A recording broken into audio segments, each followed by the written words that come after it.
total এতিয়া কেইটা cylinder বনালে আৰু ইয়াত কেইটা হ'বলৈ বাকী আছে এইখিনি আপুনি ক'ব লাগে জনাওক এইফালে এইফালে কেইটা চিলিণ্ডাৰ বনালে টোটেল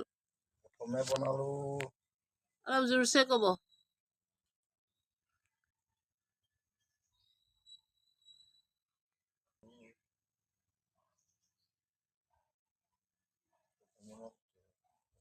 কেইটা বনালে 15টা তাৰপিছত এতিয়া টোটেল কিমান হ'ল সেইটো কৈ দিয়ক আইডিয়া কৰি এটা কওক 47টা 47টা হ'ল আৰু ইয়াত হ'ব 10টা মান ন 10টা মান হ'ব গতিকে 40 57 60 60টা মান হ'ব আৰু ন গতিকে 60টা মান হেৰি হ'ব কাৰ এই মছৰুমৰ গুটিটো প্ৰয়োজন আছে আমাৰ গুটি অলপ এইবাৰ অনাখিনি বাঢ়িব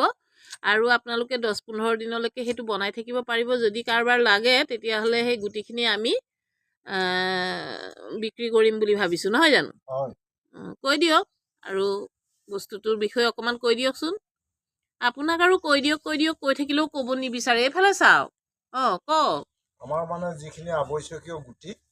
সেইখিনি মানে আমাৰ ইউজ প্ৰায় বৰ্তমান হ'বই আৰু যিখিনি মানে অধিক বাঢ়ি গ'ল সেইখিনি কাৰোবাৰ যদি আৱশ্যক হয় তেতিয়াহ'লে নিবহি পাৰে হ'ব গতিকে আপোনালোকৰ কাৰোবাৰ গুটি লাগিলে আপোনালোকে জনাব যদি গুটি লাগে ঠিকনাটো আমি দি দিম আৰু এইটো নাম্বাৰত ফোনটো কৰিব 6001371233 এই নাম্বাৰটোত আপোনালোকে